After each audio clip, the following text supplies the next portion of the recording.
week on our program, we tell you about 2 islands in Massachusetts, in the New England area of the northeastern United States. Martha's Vineyard and Nantucket are popular places to visit, especially in the warmer months. Both are known for their sailing and sunsets and fun things to do. Martha's Vineyard is also known for its tall cliffs overlooking the Atlantic Ocean. The island is about 13 kilometers off the coast and is less than 260 square kilometers. Homes designed like those of earlier times line the streets of Edgartown, Oak Bluffs, and Vineyard Haven. These are the major towns on Martha's Vineyard. For most of the year, the population of Martha's Vineyard is about 15,000. During the summer, more than 100,000 people crowd the island, and we do mean crowd. Look around and you might see some Hollywood stars and other faces of the rich and famous.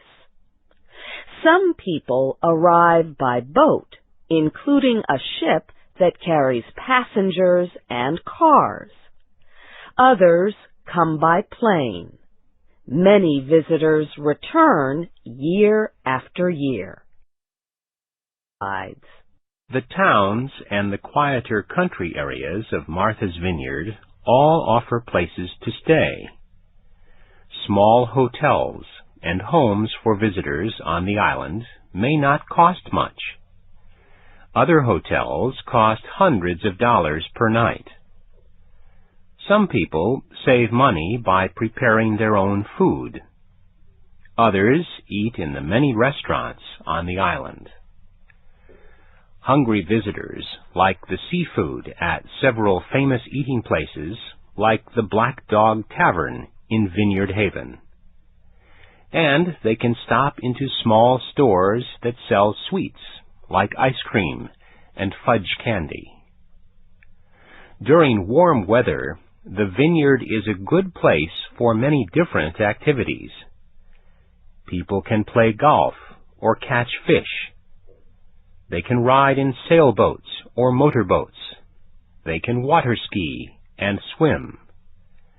They can take quiet walks along sandy beaches and among the thick green trees. They can take pictures of birds found around small areas of fresh water or on the old stone walls surrounding many farms. Many families with children spend their summer holidays in Martha's Vineyard. One of the popular places for families is the Flying Horses Carousel in Oak Bluffs. It is the oldest continually operated merry-go-round ride in the United States. The colorful wood horses that turn in a circle were created in 1876. One of the best places for children and adults to swim is the Joseph A. Sylvia State Beach. The water there is warmer and calmer than at some of the other vineyard beaches. Families also enjoy the Felix Neck Wildlife Sanctuary, where they can observe much of the island wildlife. People can walk through more than 9 kilometers of fields, trees, and wetlands to learn about the plants and animals on the island. Almost 20% of the land on Martha's Vineyard is protected from development. There are other wildlife areas to explore. A flat-topped boat called the On-Time Ferry takes people and cars to a nearby small island, Chappaquiddick. Chappaquiddick has a white sand beach at the Cape Poge Wildlife Preserve. Many small birds make their homes in the grass on the edge of the sand. Back on Martha's Vineyard, visitors often take long walks at the foot of the colorful high edges of rock that line the water at Gay Head Cliffs. The white, yellow, red, and brown colors of the cliffs deepen as the sun disappears.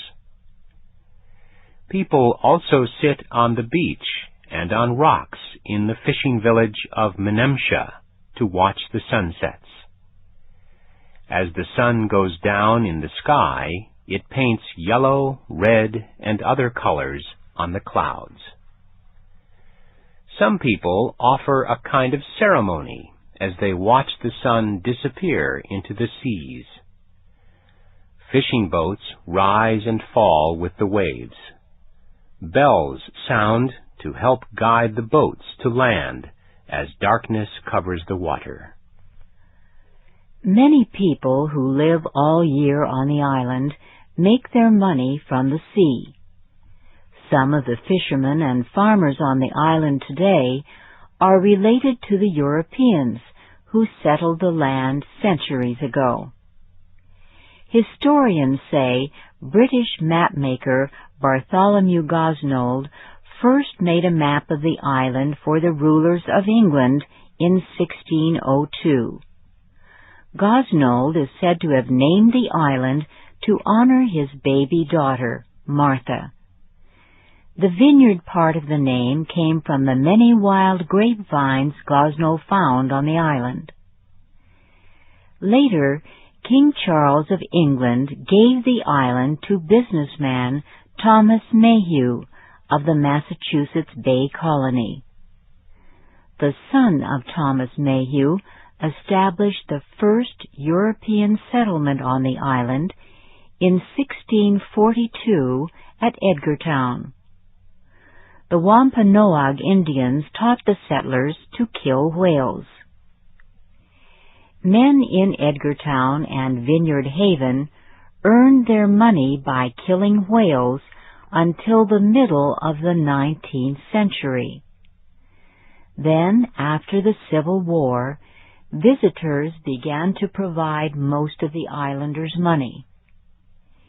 In 1835, the Methodist Church held a group camp meeting in what was to become the town of Oak Bluffs. Some of the campers stayed on and built small homes.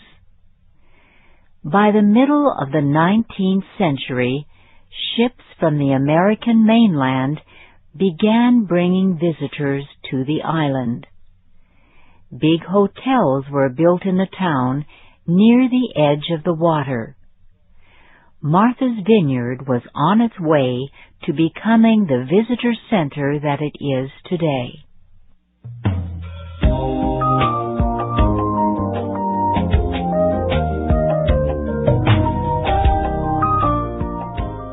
Many summer visitors also travel to Nantucket, another island in the Atlantic near Massachusetts.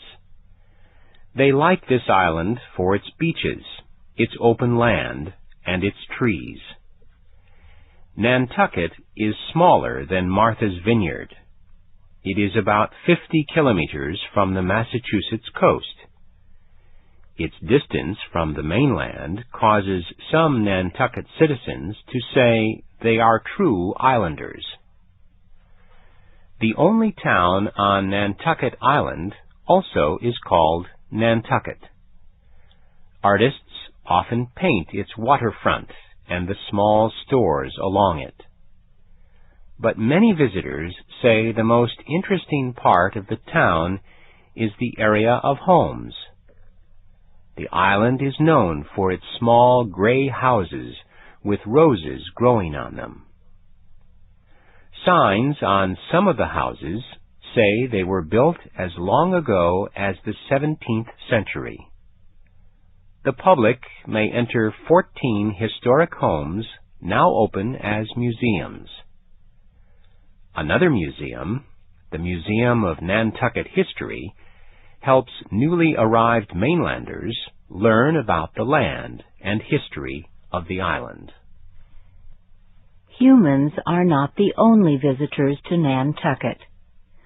More than 350 kinds of birds visit the island each summer. So people who like to watch birds return year after year. Nature in general appeals to Nantucket visitors. Many plants and flowers grow wild in open areas of the island. Farmers also grow several kinds of berry fruits. Cranberries are a leading crop. Some people visit Nantucket in the autumn to watch the harvest of the red berries. People who visit Nantucket enjoy water sports, walking, and bicycle riding. They also catch fish for pleasure. Some Nantucket citizens earn money by fishing. Earning their living from the sea comes naturally to people who live on the island. At one time, hunting for whales was the main job of people on Nantucket, just as it was on Martha's Vineyard. England gave Nantucket to Thomas Macy in 1659. Macy made an agreement with the Wampanoag Indians who lived there. Then he sold most of the land to shareholders. Settlers farmed the land, but farming on Nantucket did not succeed very well because the ground was so full of sand. In 1690, an expert from the mainland taught sailors to catch small whales from boats very close to the land. Years later, strong winds forced a whaling boat further into the ocean. Sailors on that boat caught a sperm whale. That whale provided highly sought oil. Soon the Nantucket sailors were catching many sperm whales. That accidental event made Nantucket a whaling center. However, whales in the seas near Nantucket died out over time. 19th century sailors from the island had to travel for years to catch whales. Luckily, visitors had begun to provide earnings for Nantucket by the 1870s. But it was not until the 1960s that providing for visitors became the major industry on Nantucket. Visitors today to both Nantucket and Martha's Vineyard enjoy almost everything about the islands, except other visitors. The crowds during the warm season can mean heavy traffic and long lines for services. Yet most visitors to Martha's Vineyard and Nantucket really enjoy their holidays there. They often say they feel they are escaping from the problems of daily life, and they leave with peaceful memories of watching the red sun disappear into the dark ocean waters around the islands.